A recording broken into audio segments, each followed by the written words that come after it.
Oh You Thought podcast, the place where you get a heavy dose of positivity, sarcasm, knowledge, and ratchetness. I've been going through it all. I've been going through it all. I've been going through it all. I've been going through it all. Yeah. Back all against the wall. Trying hard not to fall. Yeah. All I wanted was the ball. Right. I've been going through it all. Yeah. Back all against the wall. Wall. I only get one call. Yep. Who the fuck do I call? Wrong. I ain't got no friends. Right. All I got is my fam. Nigga. If you don't really give a fuck, then I don't really give a damn. Shit. Fuck all you other niggas. Yeah. Don't want to do a song with you. Right. If you want to know what I'm thinking, then follow me on my Twitter. Follow me. I think I've been too nice, Right. but this is where the shit ends. Yo. Y'all done got to relax. Yo. Can't stick to the fucking facts. Damn. I don't fuck with nobody. Yo. I never fuck with nobody. Nah. You can ask anybody. Yo. If they say I did, then they lying. Yo. All this could been avoided, Right. but a nigga really had to snap, cause I've been going through it all. Yo. Ain't nobody have my back. Damn. Where the fuck were y'all at when Fallon went down? Right. Soon as I'm back up, everybody wanna come around. I've been going through it all. I've been going through it all. Yeah. Back all against the wall. Trying hard not to fall. Yeah. All I wanted was the ball. Right. I've been going through it all. Yeah. Back all against the wall. I only get one call. Yeah. Who the fuck do I call? So the verse that I picked for this episode, it's basically a remix of Through It All by Wintertime that came out in 2015. And so Miss Erykah Badu from Dallas, Texas, had to represent for Texas this week. And she did her remake of this song, and she calls hers I've Been Going Through It All. And so I was listening to something on Pandora, and it just hit me. I was like, I need to do that song because it jams, number one. And my best friend, like, he had to remind me that he played this song for me like a long time ago, the original. And I was like, I really don't like it. And then I saw it again a few times. I was like, this song, it like jams. And that typically happens. Like, my best friend will like introduce me to a song. I'm like, oh, I don't really like it. And then I listen to it some more. And then I end up liking it. I'm just like, yeah. And so, yeah. So that's why I picked that song, because I can identify with what she's saying in like the first verse of this song. And yeah, there again, like these verses that I pick, like it's not supposed to be something that I'm seriously trying to do as far as like rapping, or definitely not singing, because you'll never hear me sing. So this little rap singy thing that I did, no, that's as good as you will hear me as far as singing. But I like to have fun, and so I want to have fun on this podcast, and so that's why I definitely decided to do that song. And so if you haven't heard that song, you need to get your life all the way together. Oh, you thought I wouldn't poke fun at myself for saying or whatever, or whatever, or whatever, or whatever about a million times in episode 5. Like, I drove my own self crazy. And like, normally I'll listen to my podcast episodes like 1,000,005 times, not because I'm trying to boost up my numbers or anything like that. Like, I really am that person. I'm a perfectionist. And so I'm listening to see what I could do better, moving in between segments, my wording, my stuttering, everything, the quality of the episode. Like, I'm really like trying to dissect it, right? And even before, one of my friends like sent me a message about the Or Whatever, I had listened to the episode like already once, and I was already just crazy. And so, yeah, I got to like listen number 2, and I was like, nah, fam, that's it. I can't listen to this again. Like, I can't imagine how the listeners must have felt hearing me say Or Whatever a million times. And the sad thing about it, it's one of those things like you don't realize that you do it until you hear yourself or someone points it out to you. And like the next day, I went and had a conversation with my coworker, and even in the same breath of me saying I need to control how I say or whatever a million times, I had at least said it 20 times to him, which was just funny and crazy at the same time. And then later on that day, I had a conversation with my best friend, and here we go again. It's just like one of those things, like TMI, like when you're a female, and let's say you live in a house with females, right? And you're on your cycle. This is a fact that your cycles start to run together, right? And I say that to say this. I talk to my best friend so much that I think we kind of just morphed a little bit, almost into one when we talk a little bit. And before I could even have a full conversation with him, I realized he was saying or whatever as well. And he has another phrase that he says, or whatever the case may be. And I pointed that out to him. I was like, oh my gosh, I got this from you. And so I'm fully going to blame him for this. And I'm trying to get it out of my system. So with that being said, this episode will be a drinking game.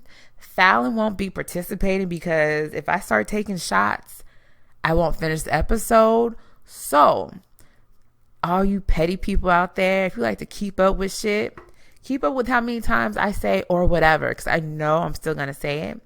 And then if you like to drink, get your shot glass out. And every time I say or whatever, take a shot. Let me know the count. And just let me know what's up. Oh, you thought that in 2017 that Miss Aretha Franklin would fire up her good old fax machine on you hoes and get with Miss Dionne Warwick. And she did that. I'm pretty sure Miss Franklin was like, girl, it's 2017. I could send a letter. I could send a certified letter. But nah, I want to keep up with the kids. I want to keep up with what the kids are doing. So what are they doing? They are sending out motherfucking faxes. And so she got her little fax paperwork out, sent that fax over to Miss Warwick, and she said that you have been blatantly lying on me, girl, and I'm not standing for it. Like in 2017, I'm trying to let stuff go, and I'm calling people out. And Aretha Franklin said, yes. And when I first saw the story on Gossip, I believe, I sent a screenshot to my sisters, and I was like, this can't be true. There's no way in the world that this can be true. And I find out later today, listening to one of my podcasts, The Read, that it is true. 100% true. It's been confirmed that the fax was received. We gotta do better. Like, we have to coach up our elders and do it respectfully. We can't have our aunties and our grannies out here sending faxes to communicate with people. Gotta do better in 2017, right? So this one, I had to add this one on here. And of course, I saw it trending when it happened yesterday, a couple days ago. I was like, you know what? I'm not really going to touch this. But I have to touch it. Because as a consumer, I have your products in my bathroom. As an African American woman, I have to touch on this subject because Shea Moisture, they did a horrible job as far as trying to rebrand, attract new customers, launching this commercial, this ad, basically trying to touch on the struggles that you go through with your hair. I thought it was one of the most insensitive things that you could do for this brand. This brand is such a staple in the Black community with women that are trying to start their natural hair journey, already there with their natural hair or just with their hair in general. Like, such a staple in the community. And it's been this way for years. they're expensive, but it's good quality product. And I can definitely attest to that, especially with my hair journey of getting my hair to grow back and everything. It's good stuff. And so we see this commercial and we don't see people that look like us. We don't see people that look like who this product was made for, right? And so I'm trying to be, you can't just always just jump and go every time you see stuff. And you can't jump and go every time you see people on social media jumping and going. You'll be out there looking crazy. And so my thing is this, and I think I said this to my sisters. Okay, so if they wanted to appeal to a new demographic of consumers with people with fine hair, white people, everyone, like they want to appear to everyone, that's fine.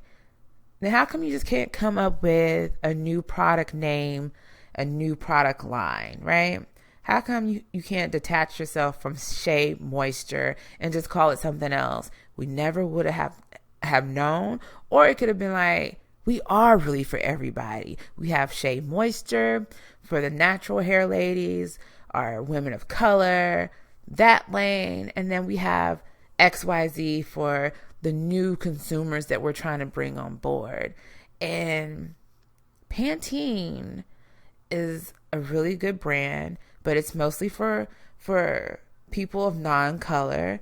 And they came out with this line like years ago, this Pantene line for women of color. And when it first came out, it was just that. It was, being promoted to ladies of color. And then a few years ago, recently, they jumped on the natural women of color hairline. And so they did it correctly. They didn't mock us. They didn't make us feel less than.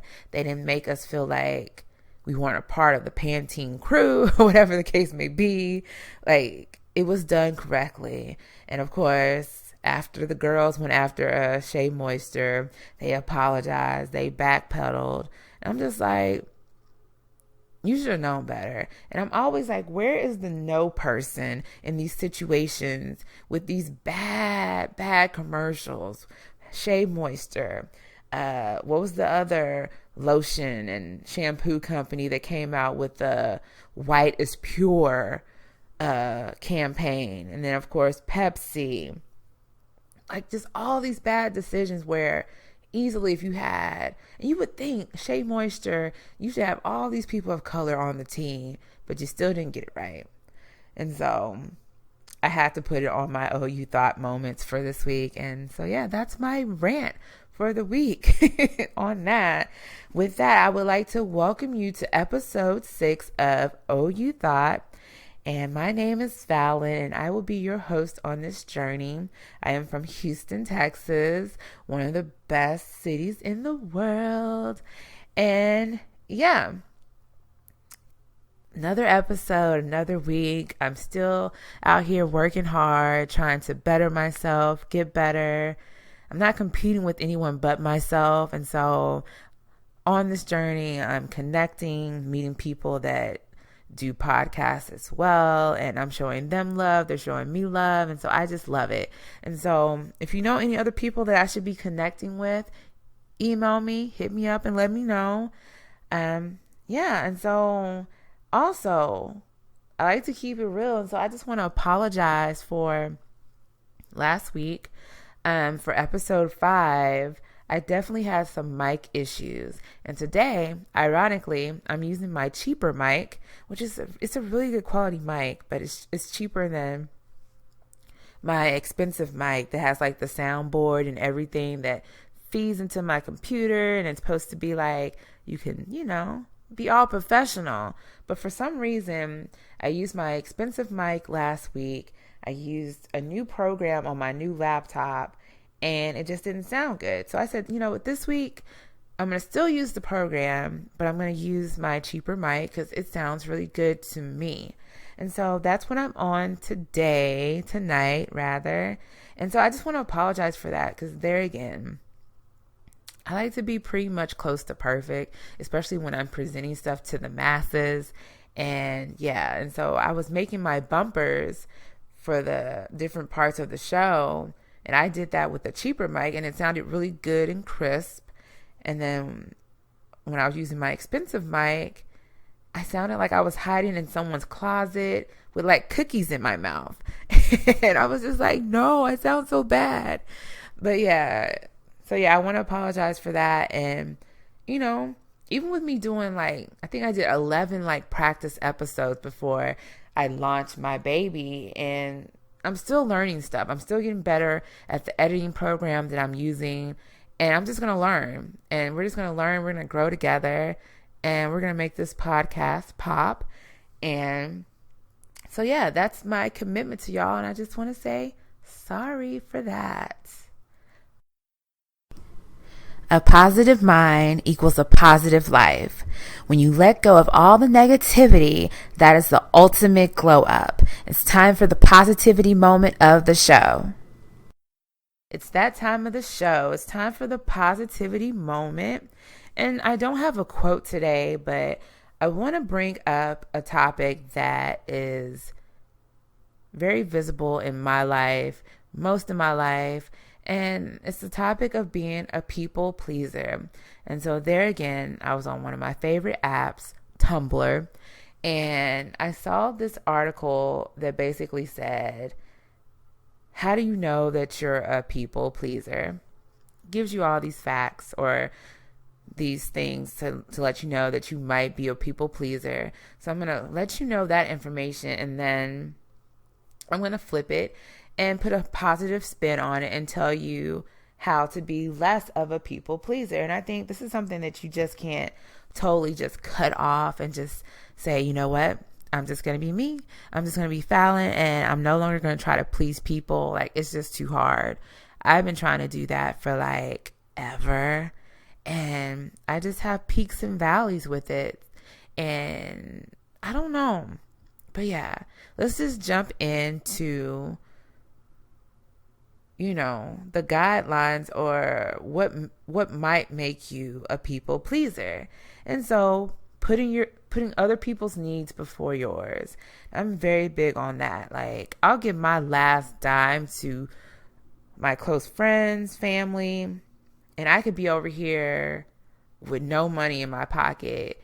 But I don't know. There again, I like for the people that I call my close circle to be good. I just know that it'll come back to me somehow, some way. And so I'm bad on that. You let other people take advantage of you. And this could be in all kinds of forms. You could just let people just do you wrong and you say nothing. You could be at work and they do you wrong and you say nothing. Just not having a voice could be the biggest avenue for letting people take your kindness for weakness. And you like to avoid conflict. And I'm definitely like that. I don't like to argue. I don't like to raise my voice. So I like happiness. I am that girl. Happy, happy, happy. I want to figure it out before it gets to a problem. So that's another one. You like to take care of others. And I'm big on that. I'm kind of like the mama in a lot of situations. I'm always making sure people are taking care of their business. I'm making sure people are good when they're sick. Just every little thing that a mama would do. I make sure, even at work, I've even had coworkers tell me, oh, you would be a good mom because of XYZ, because I follow through with stuff and I'm caring. And, I feel always, I'm always in this team mode. I feel it's just not me. I don't want you out there looking crazy, because sometimes when people see you, they see me, that type of thing, right? And vice versa. So I don't like people looking crazy out in the streets. You feel guilty when you take care of yourself. I am like that. The moments where I'm keep it real, when I turn my phone off or when I put my phone on do not disturb, which is on right now, I feel bad, especially when something happens and I'm not there. But it's just how can I know these things? And I don't know, I got out of turning my phone all the way off because I felt last year was just a really bad year. And I felt every time I turned my phone off, somebody died. So I put it on do not disturb so I can see the phone calls coming through when I look at my phone. But yeah, that's definitely one of the qualities. Hard to say no. I don't really say no to people. Probably the last couple of years has probably been the most time that I've said no or hell no to people. Like, I'm trying to get in the habit of saying no. You can still say no and still be a nice person. You do things out of obligation. And that's just basically like, if you said you were going to go somewhere with somebody, you really don't want to go, or something comes up, but you feel bad because you said you were going to do it. And I'm big on that as well. Like, I'm big on keeping my word, and I'm big on people I deal with keeping their word to me. I feel like a lot of honor and honesty comes from you keeping your word to people. And that's another thing I feel like also, like, karma circles around honor. And a lot of people don't operate in those circles. So yeah, I'm one of those on obligations.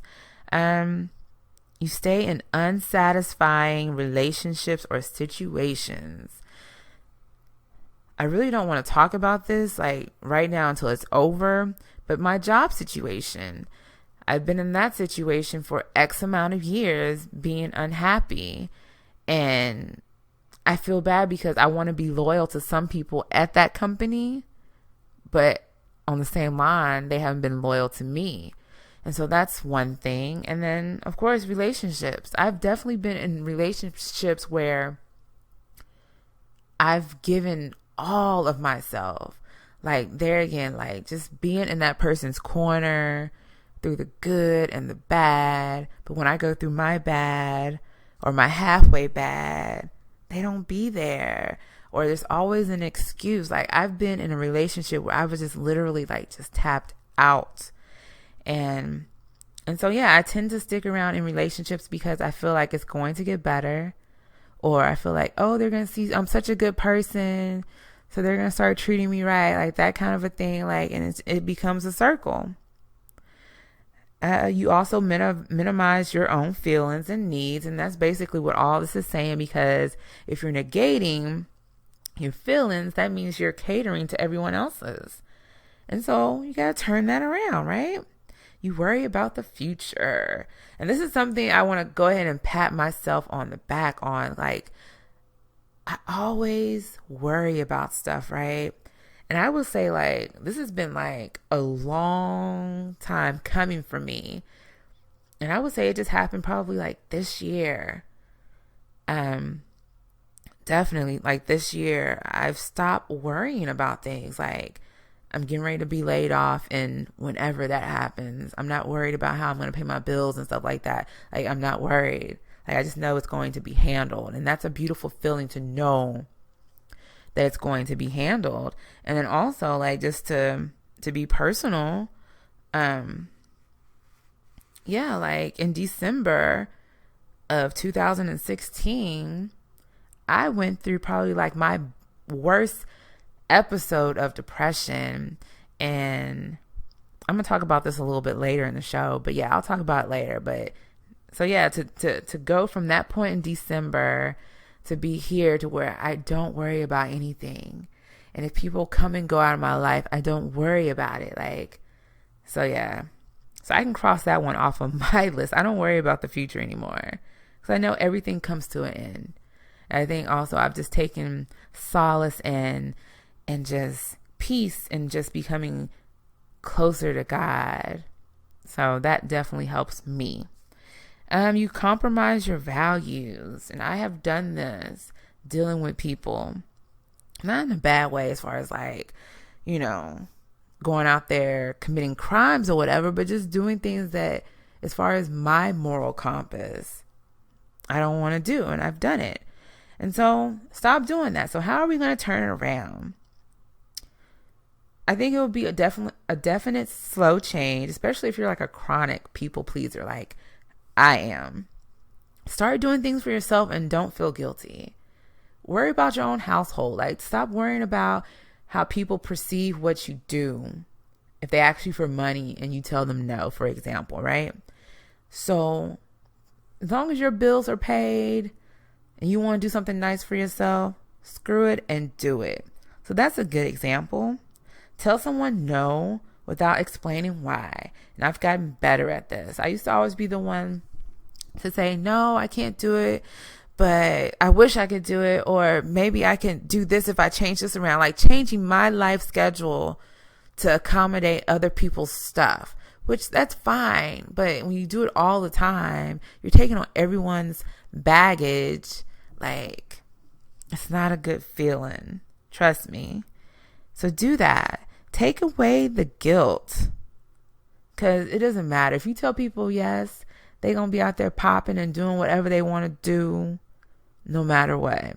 If you tell them no, they're going to be out there popping and doing whatever they want to do. Because sad to say, we are in the era where people like to stunt so much on social media. So even if they're bothered by a conversation, you would never know. Because, that's how people cope. They want the world to think they're fine, even though they're crumbling on the inside. And so stop worrying about how people are going to react, because someone's always going to be mad at you. Someone's always going to hate on you, but you got to take care of yourself mentally, financially, everything. Like, it all starts with you. And so don't be afraid of conflict. I would say just dive on into one conflict at least once this year, just so you know how it feels. You get that out of the way, and you know what? And you'll be like, I'm not afraid of it anymore. I mean, because avoiding conflict also it stems from you wanting to be perfect. And as a people pleaser, that's the scenario you live in. You live in this, trying to be in this perfect world. And that's why you want to please people. So you hold up the standard of being this almost perfect person. And I'm speaking through my vision and eyes. I'm low key like that. I know I'm not perfect, but I don't like for people to see any kind of like blemish on me, so to speak. And so that's where that comes in. So I don't want to be known in the streets of always telling people no or not helping out my friends. I don't want to be known as a bad friend. I don't want to be known as a bad sister, daughter, whatever the case may be, girlfriend, whatever. And so you have that pressure on you. You just got to let it go and stop caring what people think. And, I go in and out of this mode or whatever. And yeah, that's another feeling of freedom when you're able to just live for yourself. You don't have to worry about being this pretty person to everyone. Be pretty for yourself. You don't have to worry about pleasing everybody. Please yourself. Because I will always say now, the world is so crazy that you gotta have your happiness.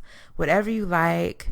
If other people don't like it, that's fine. Like, just do it by yourself. Please yourself. I would say make sure you please yourself at least once a week. Do something really nice for yourself. But make sure you love on yourself every day. I know I've said this before in past episodes, but just pump yourself up. Say positive things to yourself every single day. And I think if you do that for this scenario, as far as like trying to stop being a people pleaser, that will definitely help your growth in that process. So I hope like you take all this stuff into consideration, and hopefully you can decrease your people pleaser meter by just a little bit each month, each day, each week, and you'll feel better about yourself. Like I said, it's still, a work in progress for myself, but I'm definitely better than what I initially was.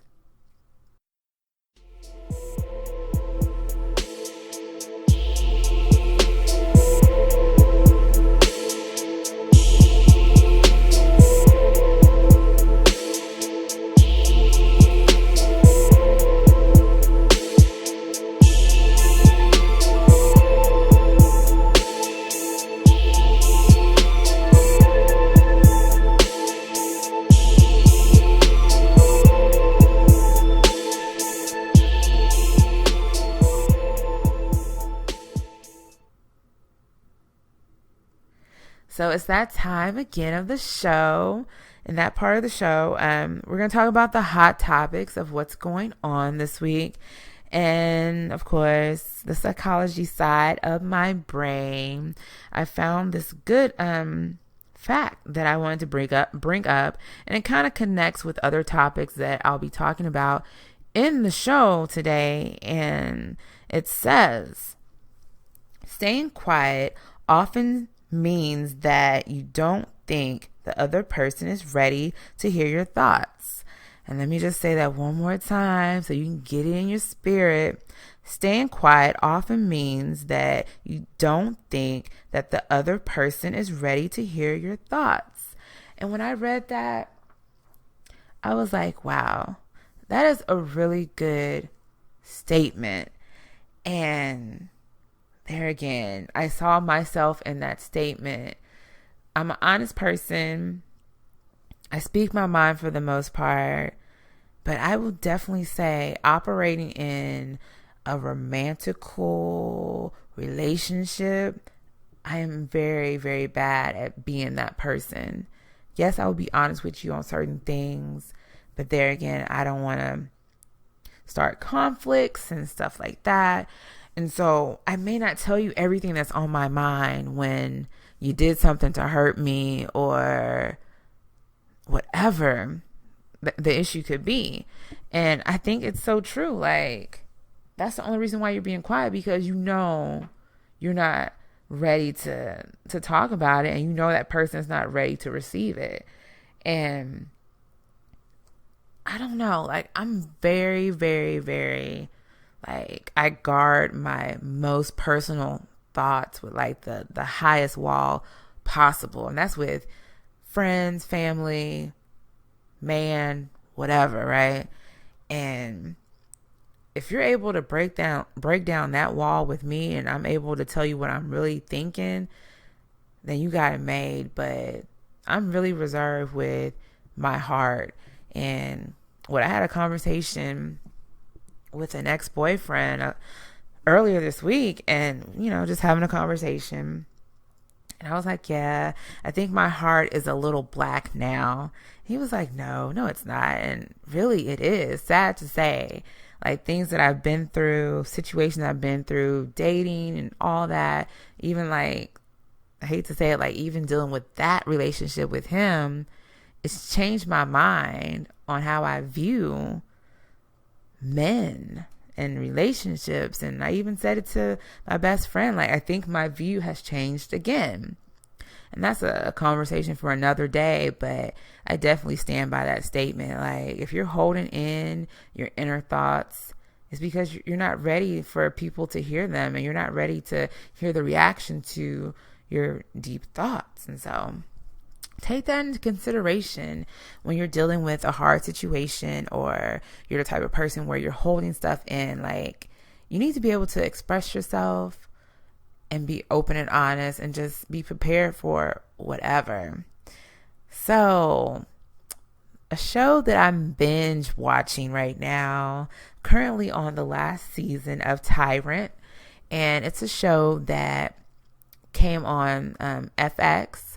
And it's about this family in the Middle East, in some fictional country. And I swear, every time they say the country, it sounds like the same country that, for the most part, in the Hunger Games, that they go to do the Hunger Games. I'm just like, I gotta look it up, but I didn't look it up before I started recording. But Tyrant is a really good show. And it's basically based around this family that's like the royal family in the Middle East.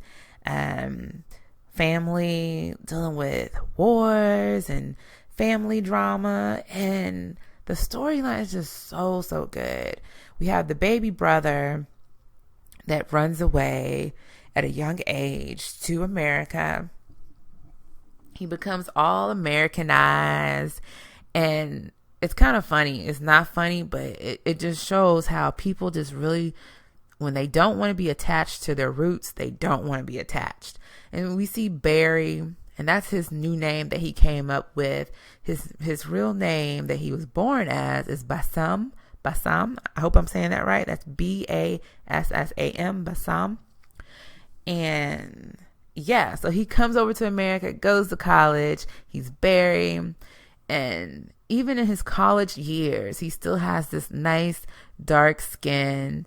But when he comes back to the Middle East as Barry with his family, he looks like a white man.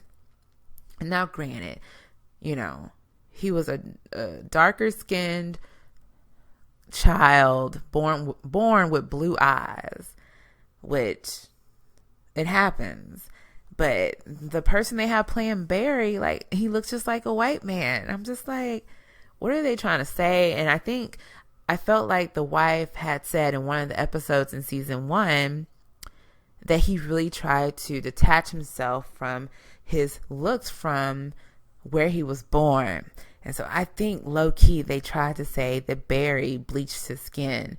But I have to go back and watch season 1 again. But yeah, it's good storyline of lying going wrong. Narratives that we've seen really play out in the Middle East being played out on TV, and the writing is just so good. So if you haven't seen the show, if you're looking for a new show to binge watch, I would definitely say check out Tyrant. And like I said, it comes on FX. So if you have cable, you can check it out and just binge watch it. It's not on Netflix, but it is on Hulu.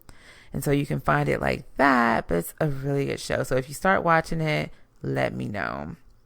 My favorite rapper, Jay-Z. He's going to be releasing a documentary on race and inequality in America. And I'm like, Jay-Z, he's not putting out any music, but he's given a lot of stuff back to the community as far as like visuals and stuff that's important to our community.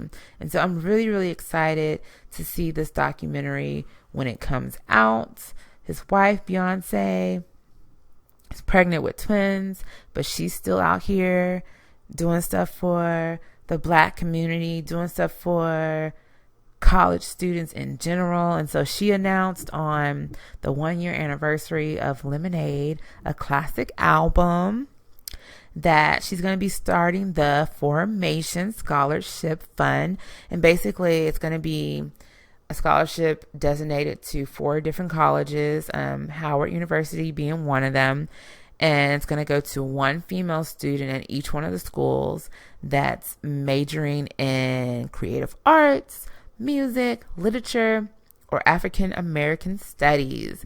And so basically, in order to get this scholarship, you have to write an essay to say how Lemonade changed your life, or how Lemonade influenced your direction as far as your major or what you want to do in the world. And I think that's such a beautiful thing. Like, I love hearing stuff like this. And so shout out to Beyonce for doing that scholarship. And so we got some new music also from our boy Frank Ocean. And I wasn't too impressed with it. And if you're a big Frank Ocean fan, please don't come for me. But I'm just being totally honest. And so I listened to the song Lens, and I was not impressed. Because there again, Frank Ocean is a person that he can really sing. So he doesn't need auto-tune. I just felt like most of the song was just like auto-tune city. And I just wasn't vibing with it. And so definitely disappointed in that. And then I finally listened to the song Biking. It has Jay-Z on it. The beat is really good. I really like the beat. I didn't like Jay-Z's verse. And this is probably like the second verse from Jay-Z that I can say in my lifetime that I did not like. And the only reason that I did not like it is because Jay-Z was trying to do his best Migos impression. And I'm just like, it didn't work for me. It was like on a scale of 1 to 10, it was a 1. And it just, no, I never want to hear Jay-Z rap like that ever again in life. And so I don't know if y'all liked it, good for y'all, but I couldn't find it and I wanted to like it. My boy, Kendrick Lamar. It's pretty awesome. His album did better than Drake's album. So kudos for that. And the biggest kudos I want to give is every single song on the album is on the singles charts. Like every single song. Like if you look at like Apple Music, for example, I feel like 1 through 8 legitimately is Kendrick Lamar. And then you have like 5 other songs, and then here comes the rest of his album. Like, that's pretty amazing. And if you still don't want to call this album a classic, you are 100% crazy. This is a classic album. I feel like I listen to this album like twice a day. And so, yeah, so every single song is charted. And he also announced his Damn tour. And so local rapper Travis Scott, he's going to be on the tour. The Houston leg of the tour is July the 15th. And of course, I've already tried to see, you know, how expensive the tickets are for this show. And it's going to be at the Toyota Center. So there again, smaller venue. So yeah, it's going to be hard to get a ticket to that. But they had some on the app that I use. And the cheapest ticket that I saw started at $100+. And so I might have to just wait to see if they're going to put it like on DVD or something else. Because he's definitely like a bucket list rapper that I want to see in my lifetime. But I don't know. I can't spend that kind of money because I'm still trying to go to the J. Cole concert. Like, and I've seen J. Cole in concert 2 or 3 times, and I still want to go for this album. But I would love to see Kendrick Lamar perform this album. So I'm torn. And so another story that I want to bring to the masses that I saw on Facebook. Now, earlier in the week, I saw someone post this, and it was about a lady that's 44 and she still is living at home with her parents. Now, the independent woman in me, I was ready to leave the house as soon as I graduated high school, right? That was really what I wanted, but you know, you go to college and stuff. And so I gave myself until I was done with college. When I graduated college, I had to make a plan to get out of my mama's house, right?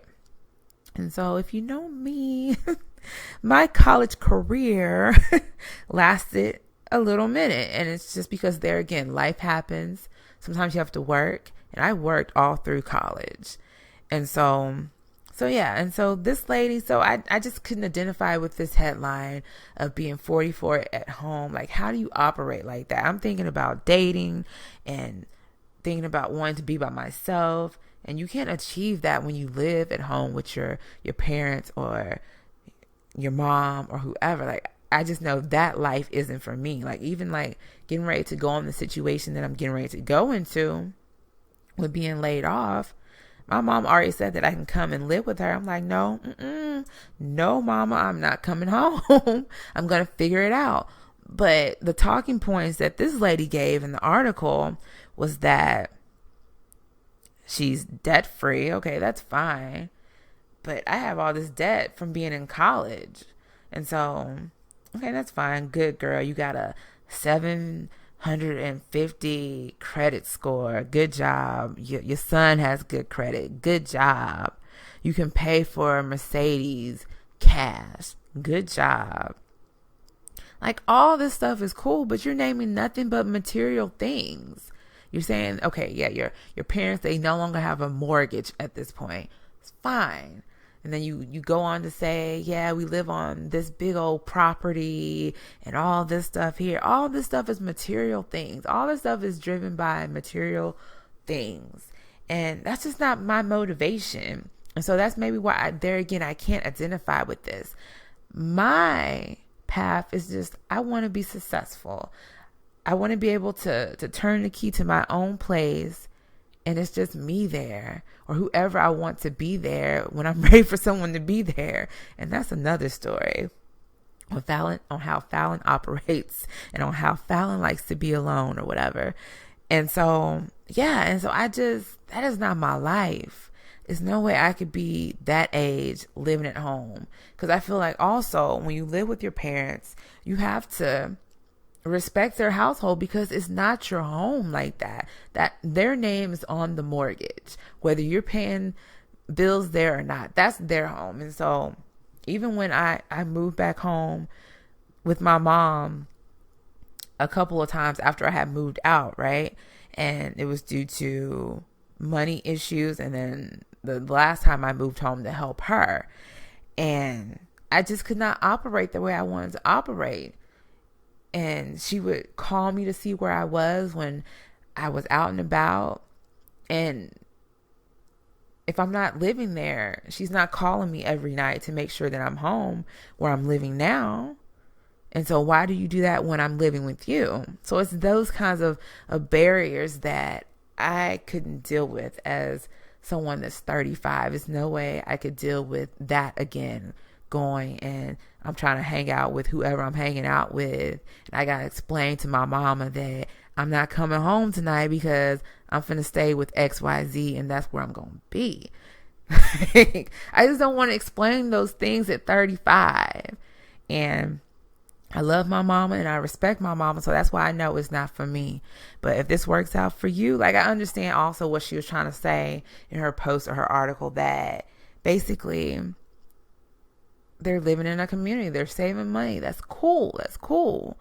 Well, on the flip side, I couldn't do it unless I had to. As far as like if something really crazy happened, I would do it.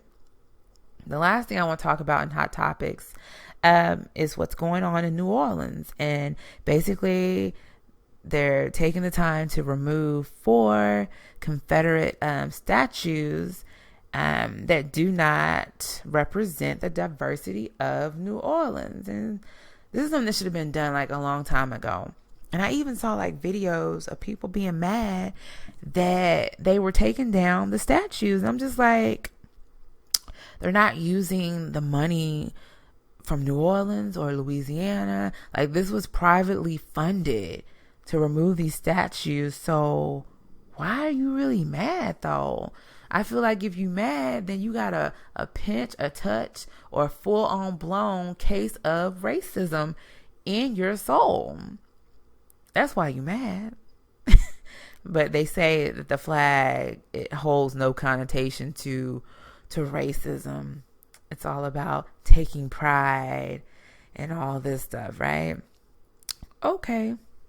So yeah. Diabetes for about 20 years. I stay active and I feel pretty good most of the time. See, I do a few simple things now.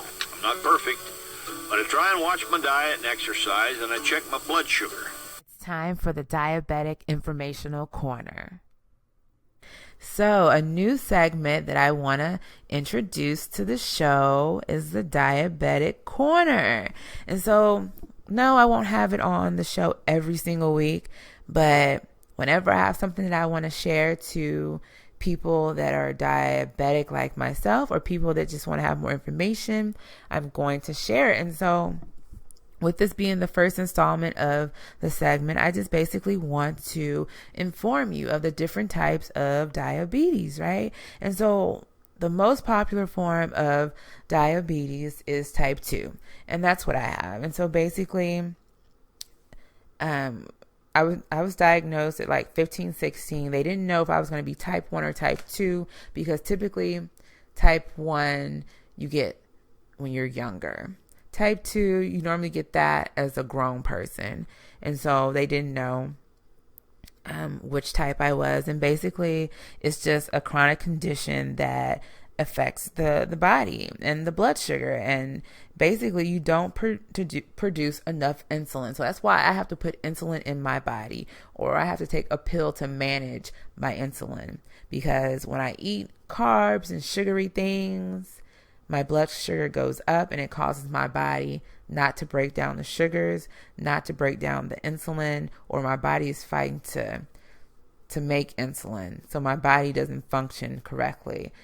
More importantly, my pancreas is not performing correctly. So that's type 2. Type 1 is typically the pancreas. It produces little or no insulin at all. And so basically you have to be on insulin for the rest of your life. And so a lot of people, like I said, they typically get this when they're younger, and typically it could be people that are smaller. Typically with type 2, you're overweight and you have other things going on in your body. So that's why the insulin you might make in your body is not working correctly, because you're overweight. So that's another issue with type 2. And then another form of diabetes is pre-diabetes. And basically, this is when you go to the doctor, you get your blood work, and you're on the borderline. But it can be changed if you just eat right, exercise. You can make that all go away. And so that's also another important takeaway point to talk about when you're a diabetic. You can definitely, and I'm definitely a believer in this because I've done this myself.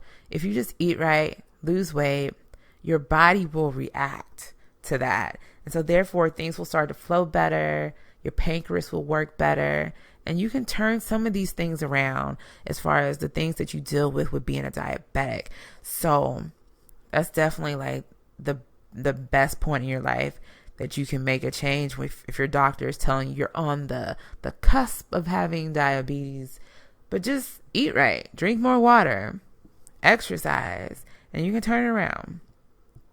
The last form I want to talk about is gestational diabetes, and this is basically, women that are pregnant. They tend to get this, and it's harmful to the baby and to the mother, and so you have to be really careful when you are diagnosed with this when you are pregnant. And typically you just have it when you're pregnant, and then like once you give birth and you lose weight, there again, keyword, when you lose weight and everything starts to flow again, typically it goes away. But some people, even when they lose weight, for some reason it sticks around, but that's really not the case with a lot of people. So yeah, I hope you enjoyed this new segment of the show. And yeah, I want to be an advocate for this because I've been living with this chronic disease all my life, basically. And I'm 35 and I'm still surviving. And so you can survive, but it is also known as the silent killer.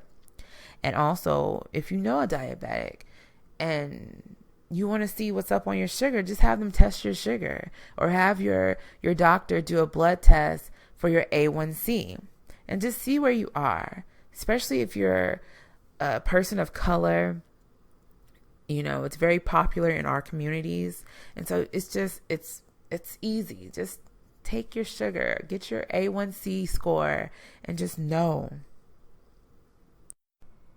It's that time. One gotta go. Which one is it? So, one has to go. This week, I decided to pick some older divas since I talked about Aretha Franklin earlier in the show. And so I have 5 ladies that we got to get rid of one of them. First up, I have Patti LaBelle. And a couple of her hits from her catalog. One of my favorite songs, and it's not just her on the song, it's On My Own with Michael McDonald. Like, I feel like that's definitely a classic for her. If You Only Knew, that's probably like her major classic. And You're My Friend, that's another one of my personal favorites. So that's Patti LaBelle. And Stephanie Mills. A lot of people sleep on Stephanie Mills, but she can sing her ass off. And we can definitely see that in the single Home. And if you're a movie buff and you remember the movie The Wiz, that song is in that movie. I Feel Good All Over is another song from her. And then Feel the Fire. And I believe this song is with her and Freddie Jackson. I'm just going off my memory. So that's her good catalog songs. Anita Baker. I love Anita Baker. I have her on vinyl, so I really love her. Let's see, Sweet Love. No One in the World. I love to sing that song. I love it. And then Good Love. So that's her high points to me. Miss Tina Marie, R.I.P. Fire and Desire. Classic song. Out on a Limb. Ooh La La La. I love that song too. So those are my favorites from her. And then Miss Shaka Khan, I Feel For You. Classic song. I'm Every Woman. Whitney Houston redid the song. Through the Fire. Kanye West used it as a sample. Tell Me Something Good. Classic song. So, if you know who these ladies are, like, who would you pick? And I can't get rid of Patti LaBelle. Just straight out the gate. I can't get rid of her.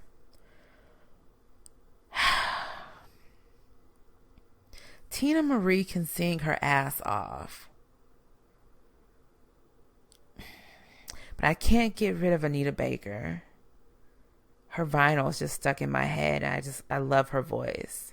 Her deepness, the richness of her voice. I love it. Can't get rid of Stephanie Mills just based off the song Home alone. I can't get rid of her. Shaka Khan, she's an icon.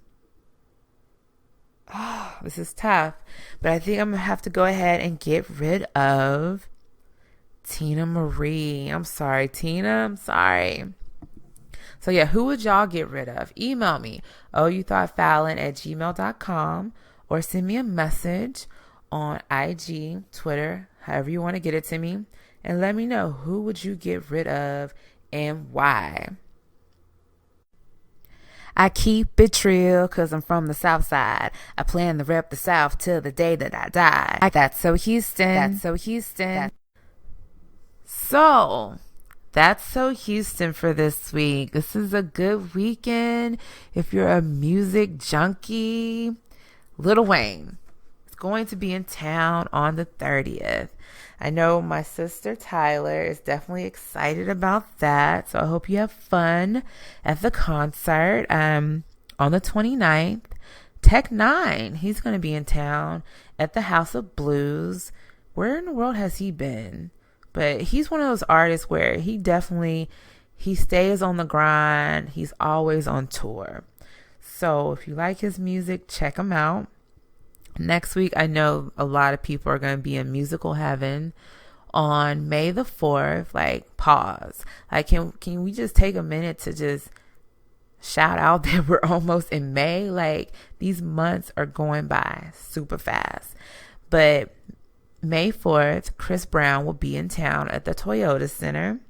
And then on the 6th, The Weeknd is going to be in town at the Toyota Center as well, I believe. So it's going to be a lot of stuff to do in Houston the next few days and going into the next week. So get out there and have some fun.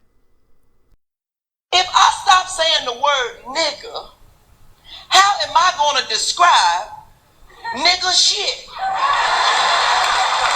So I got a few things I have to say in my dumb nigga shit. And first up, we got to talk about the fact that there's an actual there's an actual holiday, observed holiday for Confederate Memorial Day. And this goes back to my story I touched on in New Orleans. And in Mississippi and Alabama, they actually celebrate this day. Like, they close the banks and everything. This is a observed holiday for them. And I'm just like, 2017, we still running like this, but we still trying to deny that racism does exist. Like, you celebrating a holiday like this, but it's pretty crazy. Like, and I had no clue. Like, never seen this in a history book, but I got on Twitter And I saw this and I was just like, wow, this can't be real. On the ratchet end of the dumb nigga shit, I don't know. I don't know if y'all heard about this story or not. This is also what's making me lose faith in men. And yeah, don't come for me. I know all men don't cheat. I know all men don't lie. I know women cheat. I know women lie. Save that narrative. But this guy, married man, okay, follow me. He fakes a bomb threat at the airport to avoid his side chick coming into town. So never mind that you spent the money. You probably spent the money. I'm assuming you spent the money for her plane ticket, or if she bought her plane ticket, money wasted, all because you did not want to get caught. What part of the game is that? What part of the game is that? Like, is it that crucial? You really out here running around like that? And no shade. Like what I'm getting ready to say. Just wait for it. Yes, I'm one of those people, like one of those persons that there's somebody for everybody. Follow me, okay? There's somebody for everybody. So I see the picture of the man, the married man. And he's not attractive. But there again, there's somebody for everybody. And he out here, he running with two women that we know about. And you running around calling in bomb threats and everything because you don't want your side chick to come in town. Like, I feel like this. If you're going to play the game like that, you need to be man enough to tap out. Like, and this would have been the point for him to tap out without lying. You know what I mean? That's what I'm saying when you tap out. And tapping out is this, where you just get Brenda and Peggy together and you just say, you know what? This is what it is. We can run together, or we can just go ahead, like, I get a divorce and I be with Peggy or whatever. Like, you gotta just play your cards straight now, because you never know how the women might react. And you might just be able to have your cake and eat it too. But yeah, the last thing on my dumb nigga shit, and there again, I'm gonna have to go there. Nordstrom is charging $425 for some fake dirty jeans. Really? We gonna waste some money on some jeans that you put some fake mud on? Like, what's the motivation behind that? Who are you trying to impress to where you have to run around with fake dirty jeans that you pay $425 from Nordstrom? And my thing is this. We got a lot of hungry people in the world. We got a lot of people barely making it. We got a lot of people looking for jobs.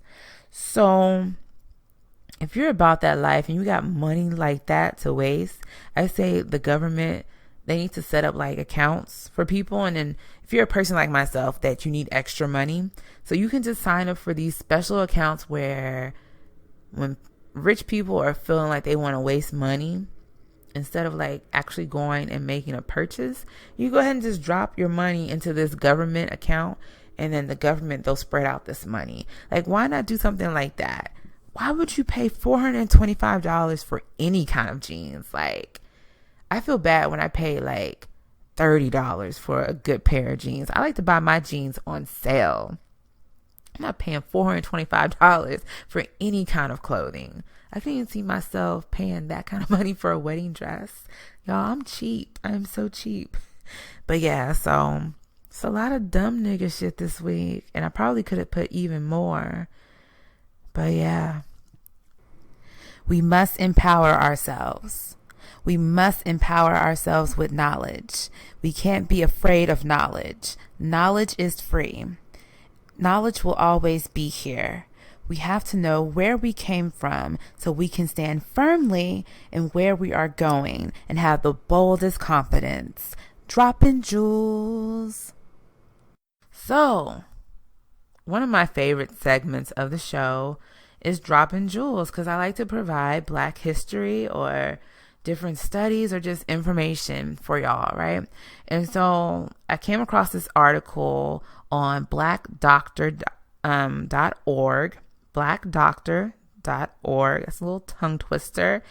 And basically the premise of the article or the study is there a new face of depression? And the new face is going to be Black women. And yeah, and the strong Black female is the narrative that they're tying to the new face of depression. And so basically they explain what a strong Black female is and what the expectation is. And basically you have your own things. You're not dependent on anyone for anything. Be able to do for others and themselves without showing weakness. And okay, so that's the definition that they're giving for a strong Black woman.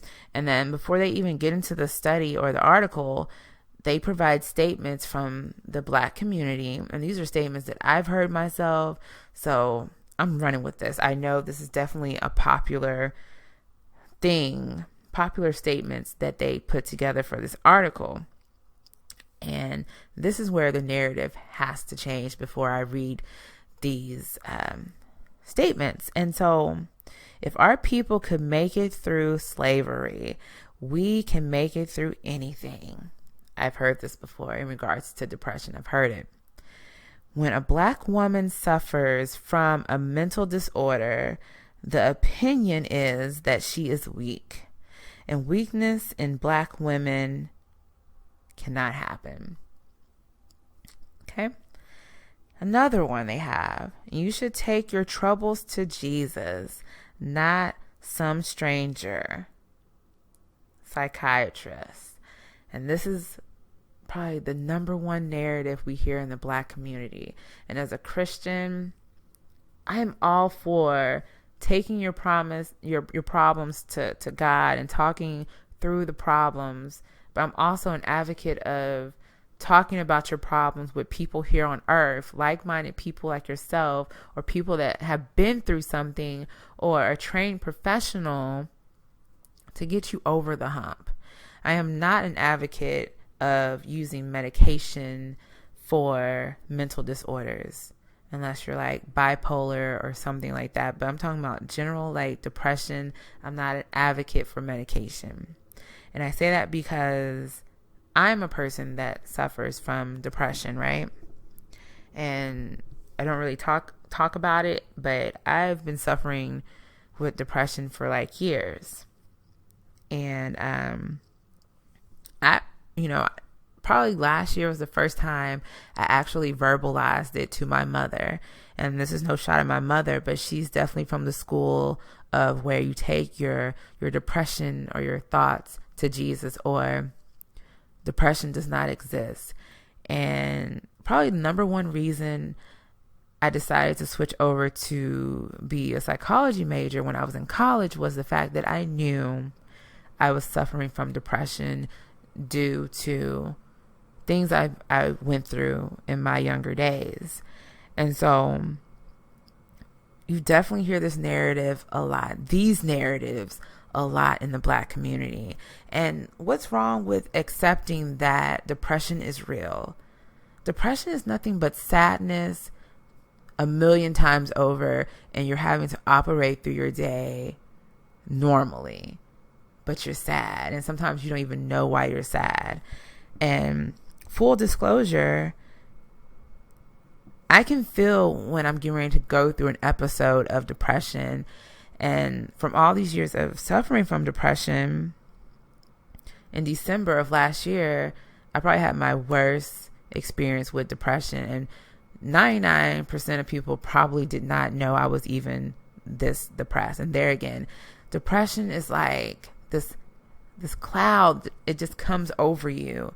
And for me, I've never gotten to the point to where I just cried and cried and cried. And this is where I told my mother for the first time, like, hey, I'm dealing with this. And I wake up and I cry, and I go to bed and I cry. I go to work and I operate like I'm normal. But as soon as I come home, I cry. And I don't know why I'm so sad.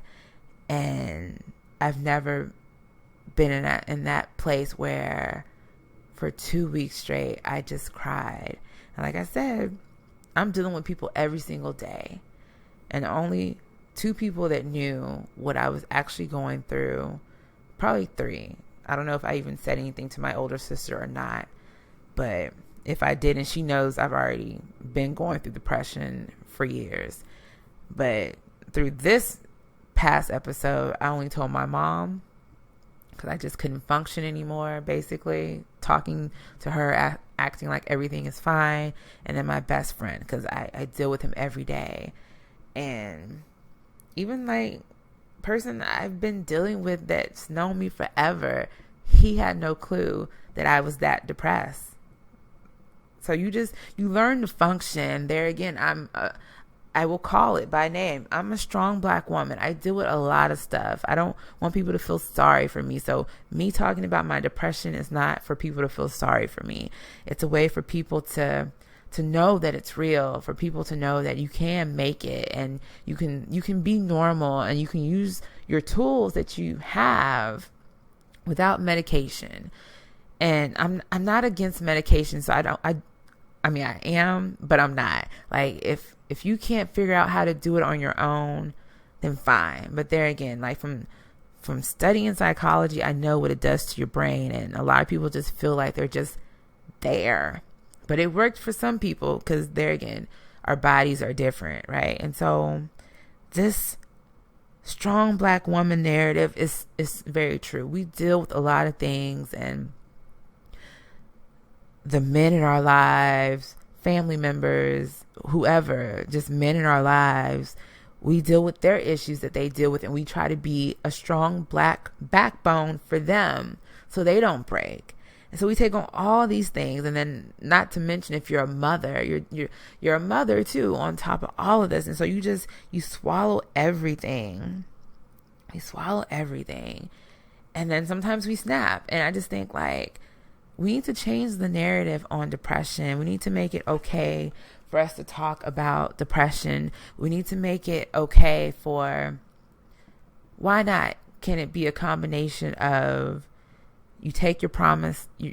Why do I keep saying promises? You take your problems to God and you talk about them. But what if God put people out here to do His work, which we know He does? I'm gonna get off my biblical soapbox in a second, but He put people, real life people here to give you words of encouragement. And it may not come through a Bible verse. It may just be positivity. Like, and that's why also like another thing that's so important to me is positivity. And that like really like it helped me come out of my funk. And just reading positive stuff on Tumblr every day, or seeing positive memes on Instagram, seeing positive posts for people that I know on Facebook, like that stuff, it really just helped me just come out of the grayness, because I've never been in a place that dark. And no, there again, like, yes, I suffer from depression, but not once have I ever thought about killing myself. Just not my MO to do that. But that doesn't negate that people go through things and they get sad. They deal with traumatic things and they get sad. And these thoughts, they linger. And so just like when I became a diabetic, I said I never wanted to go back to the hospital. So after coming out of that depression in December of 2016, a few months ago, I said I never want to feel like that again. And like, yeah, sometimes I can feel myself getting sad, and I just try to make sure I just never let it linger for more than a day or two. And sometimes I'll even tell people that I'm close with at this point, I feel like I'm getting ready to have another episode. Like, I feel really sad today. And I try to be open so I can have a dialogue with someone so I don't get trapped in those feelings. And I think just to circle back, like, as Black women, as a strong Black woman, we do hold up the standard, like, we can't fail at anything, that we have to be strong for everybody. And I just think, like, if we can just have that narrative be less on us, you know, so we don't have to fight so hard for the things that we're still fighting for. Like, we're still not getting paid good across the board career wise, and that's a hard pill to swallow. And so, yeah, so if you don't understand what depression is like, and I even told my mother, like, I can't fully explain it to you, but I was like, it's just a feeling. You want to be happy. You try to be happy. And it's not even like I'm thinking about traumatic things that happened in my past. It's not necessarily what's going on. It's just a feeling. That's all I can say. It's just a feeling. And I don't know. And then another sign that you could see with people suffering from depression is they may act overly happy all the time because they're trying to cope. And sometimes I'm like that. I'll be on social media and I'll just be posting all these positive things, or if I'm posting a lot in one day, I'm probably going through something. That's a Fallon key right there. Nobody knows that. I've never said that. But yeah, like, if I'm going through something, if I'm going through a breakup, if I'm going through whatever I'm going through, I'll get on social media and I'll just start posting a lot of stuff. And yeah, sometimes it makes me feel better, but I think my mind has to always stay busy so I don't go into that dark place. And so, yeah, if you don't know about depression, just do some research. Or when someone comes to you and they say they're suffering from depression, really try to have a conversation with them with an open mind. And I'm just very thankful for my mother, because there again, I've been scared to just be open and honest with her about this. But the last time I had a conversation with her about this and I told her, she really tried to understand what it feels like, because she didn't want her daughter to feel that sad. And so it's a real thing. And so, yeah, I should have picked a different article. I should have put this in like the positivity moment or something, because to end the show on such a somber topic, but it's a real topic. It's something that we need to talk about more in the Black community. Like, suicide is real, and suicide and depression go hand in hand. And also, when I was in college, there again, because I'm a diabetic and I knew I was suffering from depression, I did a study on diabetics that also suffer from depression. And it's a real thing, because you get depressed when you get sick. You get depressed because you're not getting better. You get depressed because you are a diabetic. Like, so just think about other people that have cancer and all this stuff. Like, they coexist together. So just be mindful and watch what you say, as far as like, when you see someone saying that they're suffering from depression, they're crying out. Because sometimes it's just good to just be able to talk about your problems and just have someone truly listen. You don't have to give a rebuttal. Just listen, be kind, be loving. These are things that are just for free. Like, just do that. So yeah, I could go on for a while on depression, because there again, I live it. And yeah, so just to be able to share my truth, I'm comfortable with that, but I'm running over. And so I'm going to go ahead and end the show. Thank you for tuning in for another episode. Tune into a special episode that I have after this, episode 7, where I'm talking nothing but sports. So tune into that. Some of the beats that you'll hear on this episode, they come from the Passion Hi-Fi. And if you like what you hear, you can go to his website. You can find him on SoundCloud, Apple Music. It's the Passion Hi-Fi. That's HIFI.com. And it's the same way on Apple Music and SoundCloud. I want to give a big thank you for all y'all that took the time to subscribe to my podcast on whatever platforms, on multiple platforms. Thank you.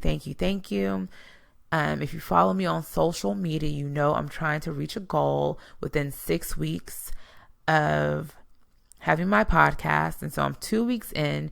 I have 8 weeks to make it to the new and noteworthy section of the podcast in iTunes. So do me a quick favor. If you haven't already subscribed, please go subscribe. Do that for me. And then also rate my podcast and also leave comments on my podcast. If you can do those two things, it takes less than a minute. I'll love you forever. So do that. And thank you for y'all that's out there sharing my stuff when I post it, liking my stuff, for listening. Thank you. And if you're not following me on social media, you need to level up and follow me on Twitter. You can follow me at prettyandsmart81. That's pretty, the letter N, smart 81. You can follow me on Instagram, and that's ohyouthoughtfallon. That's on IG. And then you can email me if you have something to say, if you have a question you want me to read on the show. And that email address is ohyouthoughtfallon@gmail.com. You spell my name Fallon. And then if you're just bored, or you just want to get your life all the way together, you can go to my website and just check out what I have going on over there. And the website is ohyouthoughtfallon.com. How simple is that? So if you could just take less than 5 minutes out your day to level up and, comment, rate, and all that stuff, I would appreciate it. So I hope you enjoyed this show. I'm sorry I ran a little long today, but I think it was worth it. I had a lot of stuff I need to say. Until next time, remember to glow up, bless up, stay prayed up, and hold it down. Hold it down. Hold it down. We gon' hold it down. We gon' hold it down.